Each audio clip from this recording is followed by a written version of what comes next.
Hello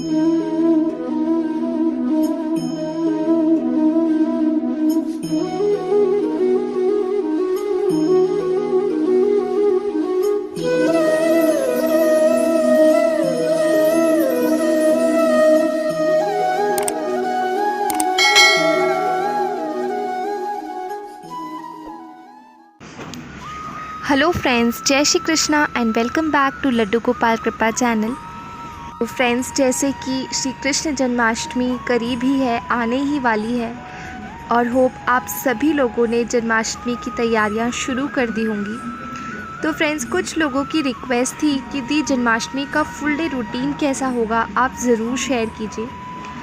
तो ये एक रिक्वेस्टेड वीडियो है और आज के इस वीडियो में हम जानेंगे कि जन्माष्टमी का फुल डे रूटीन कैसा होना चाहिए, सुबह में क्या करना है, कैसे लड्डू गोपाल जी का श्रृंगार करना है, कैसे भोग की तैयारी करनी है और कैसे आसानी से हम 56 भोग लड्डू गोपाल जी के लिए रेडी कर सकते हैं और जन्माष्टमी में हम झांकी कैसे सजा सकते हैं।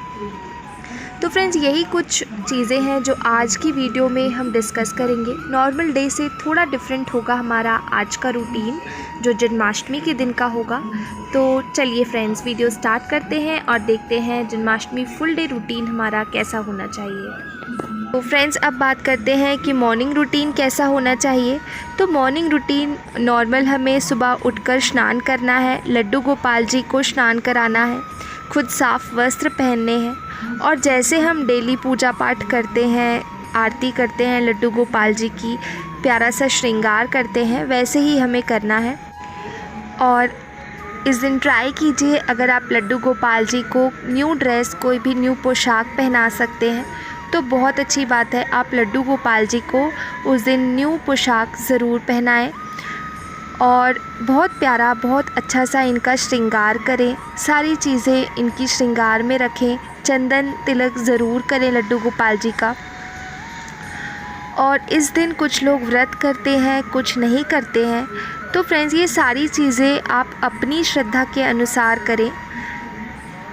आप जैसे लड्डू गोपाल जी का श्रृंगार कर सकते हैं, जो भोग आप लड्डू गोपाल जी के लिए बना सकते हैं, ये टोटली डिपेंड करता है कि आपकी श्रद्धा कितनी है, आप कैसे कर सकते हैं। ये बिल्कुल ज़रूरी नहीं है कि आपको 56 भोग ही लगाना है या लड्डू का बहुत आपको हैवी से हैवी श्रृंगार ही करना है। आप अपने सामर्थ्य के अनुसार जैसे कर सकते हैं फ्रेंड्स, वैसे ही आपको करना है, क्योंकि गोपाल जी सिर्फ हमारे भाव देखते हैं, हमारा प्रेम देखते हैं और उन्हें कुछ भी नहीं चाहिए हमसे। तो यही कुछ चीज़ें हैं। और आप लड्डू के श्रृंगार के बाद उन्हें इत्र भी लगा दीजिए। तो ये हो गई हमारी श्रृंगार की बात। अच्छे से लड्डू गोपाल जी का श्रृंगार करना है, न्यू पोशाक अच्छी सी पहना देनी है और हम घर पे भी ऐसा माहौल, ऐसा वातावरण बनाएं कि नहीं, घर के सारे सदस्यों को लगे कि आज सच में एक बहुत स्पेशल डे है। लड्डू गोपाल जी से ढेर सारी बातें कीजिए और भजन करते रहिए, कीर्तन करते रहिए। तो हमें ऐसे ही अपना पूरा दिन निकालना है ताकि सच में हमें लगे कि नहीं, आज हमारे लड्डू गोपाल जी का जन्मदिन है, हमारे लिए बहुत स्पेशल डे है।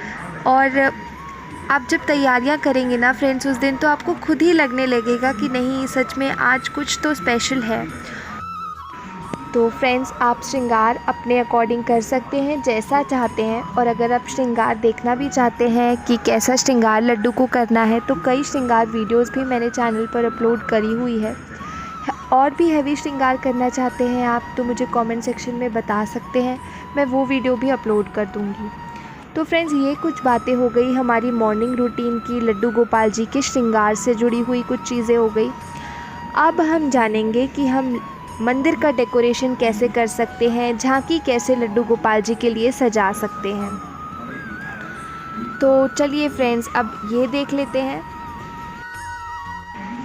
फ्रेंड्स, मंदिर के डेकोरेशन करने के लिए आप चाहें तो लड्डू गोपाल जी को मंदिर में ही बैठा सकते हैं, चाहे तो मंदिर के बाहर भी कोई ऐसा टेबल वगैरह हो बड़ा सा, तो उस पे भी आप लड्डू गोपाल जी का आसन लगाकर सुंदर सी झांकी सजा सकते हैं। लड्डू गोपाल जी के लिए इस दिन आप अपने मंदिर के पास या चाहे तो घर के बाहर भी जैसे हम दिवाली वगैरह में रंगोली डालते हैं, तो आप मंदिर के पास एक छोटी सी रंगोली लड्डू गोपाल जी के लिए ज़रूर बनाएं। आसन लगाएं लड्डू का। और जो झांकी अगर आप सजाना चाहते हैं फ्रेंड्स, तो आप बलून से भी सजा सकते हैं, पूरा फूलों से भी सजा सकते हैं, चुन्नियों से भी आप लड्डू गोपाल जी की बहुत सुंदर झांकी तैयार कर सकते हैं। तो ये टोटल आप पे डिपेंड करता है फ्रेंड्स कि कैसे आप सजाना चाहते हैं। लड्डू गोपाल जी का झूला ज़रूर सजाएं, फूलों से सजा लें, बलून से सजा लें। और बांसुरी जो है वो हमें लड्डू गोपाल जी के पास ज़रूर रखनी है।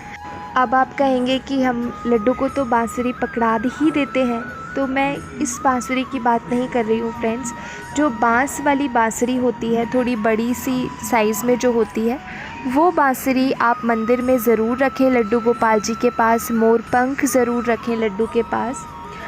और इसी तरीके से हमें मंदिर का डेकोरेशन करना है। आप मोर पंख से भी सजा सकते हैं मंदिर।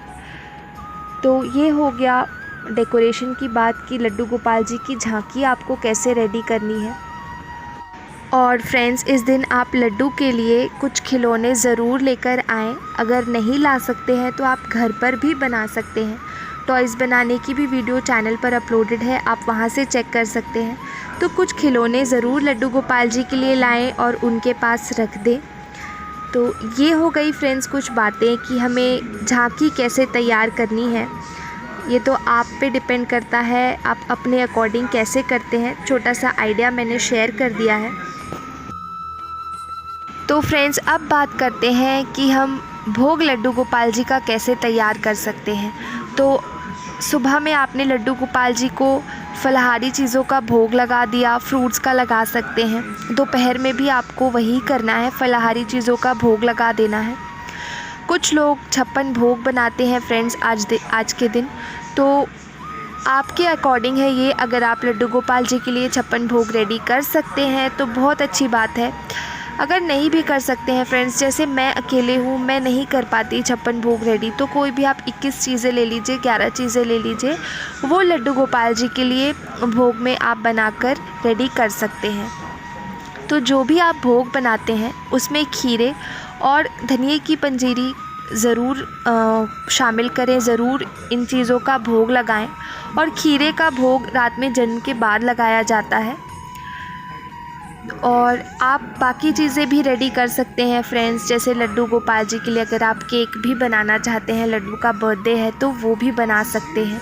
काफ़ी चीज़ें आप लड्डू गोपाल जी के लिए जो जल्दी रेडी होती हैं वो कर सकते हैं। अगर 56 तरह के व्यंजन तैयार करने में आपको थोड़ा मुश्किल लग रहा है या आप नहीं कर पा रहे हैं, तो ये एक चीज़ आप भोग में ज़रूर शामिल करें। माखन मिश्री का भोग ज़रूर लगाएं। ऐसा माना जाता है कि माखन मिश्री के भोग से हमारे गोपाल जी बहुत जल्दी प्रसन्न होते हैं। तो आप माखन मिश्री ज़रूर भोग में शामिल करें। और यही कुछ चीज़ें थी फ्रेंड्स। खीरे का जो भोग है वो रात में जन्म के बाद लगाया जाता है। आप खीर बना सकते हैं लड्डू गोपाल जी के लिए। तो मीठे में आप और भी मिठाई बनाकर लड्डू गोपाल जी के लिए घर पर तैयार कर सकते हैं भोग के लिए। और जैसे कि मैंने बताया, धनिए की पंजीरी ज़रूर से भोग में शामिल होती है। तो धनिए की पंजीरी का भोग और खीरा दोनों ही लड्डू गोपाल जी को जन्माष्टमी में दोनों ही चीज़ों का भोग लगाया जाता है। तो ये चीज़ें ज़रूर लड्डू गोपाल जी के भोग में हो। और आप बाकी अगर फलाहारी चीज़ें हैं, जैसे सिंघाड़े का आटा है, तो इसके भी आप पकौड़े बना सकते हैं, इसकी रोटी बना सकते हैं। और काफ़ी चीज़ें हैं फ्रेंड्स जो जल्दी आप लड्डू गोपाल जी के लिए रेडी कर सकते हैं। ये 5 दिनों तक, जन्माष्टमी से जो 5 दिनों का उत्सव होता है, इन दिनों तक फलाहारी चीज़ों का भोग लगता है। और छठे दिन जब लड्डू गोपाल जी की छठी मनाई जाती है, तो उस दिन लड्डू गोपाल जी के लिए कढ़ी चावल बनाकर उन्हें भोग लगाया जाता है। तो फ्रेंड्स, ये हो गई हमारी भोग की बातें कि हम कैसे लड्डू गोपाल जी के लिए भोग तैयार कर सकते हैं। अब जानते हैं मध्य रात्रि हमें क्या करना है। कुछ लोग खीरे से, और जैसे कि मैंने पिछले वीडियो में बताया भी था कि डंठल वाला खीरा लिया जाता है और खीरे और उसमें जुड़े डंठल को गर्भनाल मानकर काट दिया जाता है, जो कि श्री कृष्ण का माँ देवकी से अलग करने के लिए नाल काटे जाने का प्रतीक माना जाता है। और उसके बाद लड्डू गोपाल जी का पंचामृत स्नान कराया जाता है। और लड्डू गोपाल जी के पंचामृत स्नान में आप दूध, दही, घी, शहद, गंगा जल ये सारी चीज़ें शामिल करें। लड्डू गोपाल जी का स्नान कराएं। उसके बाद अष्टगंध से या चंदन से लेप करें लड्डू के। और उसके बाद आप लड्डू गोपाल जी का श्रृंगार करें। अब श्रृंगार ज़्यादा हैवी नहीं करना है फ्रेंड्स, क्योंकि हमारे गोपाल जी का जन्म हुआ है। एकदम हैवी श्रृंगार आप ना करें, हल्का ही श्रृंगार करें, क्योंकि पूजा पाठ के बाद फिर हम लड्डू को शयन भी करा देंगे भोग लगाकर। तो हल्का श्रृंगार करें उनका, फिर पूजा करें। फल फूल सारी चीज़ें जो हमने लड्डू गोपाल जी के भोग के लिए बनाई है वो चढ़ाएं और धूप आरती करें। लड्डू गोपाल जी को झूला झुलाएं, जो हमने झूला लड्डू के लिए सजाया था उसमें बिठाएं। और उसके बाद जो सारी चीज़ें जो हमने लड्डू को भोग में चढ़ाई हैं वो प्रसाद के रूप में सारे घर के मेंबर्स जो हैं फिर वो ले सकते हैं। और थोड़ी देर बाद आप लड्डू गोपाल जी को दूध का भोग लगाएं और फिर लड्डू को शयन करा दें। तो यही था फ्रेंड्स हमारा जन्माष्टमी का रूटीन। होप आप लोग सभी ऐसा ही करते होंगे। जन्माष्टमी से छठी तक 5 दिन के जो उत्सव होते हैं उसमें लड्डू के लिए आप रोज़ अच्छा सा श्रृंगार करें। ज़रूर उन्हें कुछ न कुछ भोग लगाएं, मीठा ज़रूर शामिल करें भोग में। और छठी में जो छठवां दिन होता है उस दिन लड्डू गोपाल जी को कढ़ी चावल का भोग लगाया जाता है। तो ज़रूर से आप लड्डू गोपाल जी के लिए कढ़ी चावल बनाएं, छठी पर लड्डू का प्यारा सा श्रृंगार करें और फिर उन्हें कढ़ी चावल का भोग लगाएं। तो यही थी फ्रेंड्स हमारा जन्माष्टमी की थोड़ी बहुत जानकारी जो मैं आप लोगों को दे पाई हूँ, जितना मुझे पता था। और अगर आप भी कुछ इसमें ऐड करना चाहते हैं या मुझसे कुछ स्किप हो गया हो, मैं भूल गई हूँ, तो आप लोग ज़रूर फ्रेंड्स मुझे भी बताना। और अगर आप Laddu Gopal Kripa channel first time visit कर रहे हैं तो प्लीज़ हमारे इस चैनल को सब्सक्राइब कर लीजिए और हमारी फैमिली का एक प्यारा सा हिस्सा बन जाइए। तो चलिए फ्रेंड्स, फिर मिलेंगे हम एक न्यू वीडियो के साथ। Till then bye bye. जय श्री कृष्णा।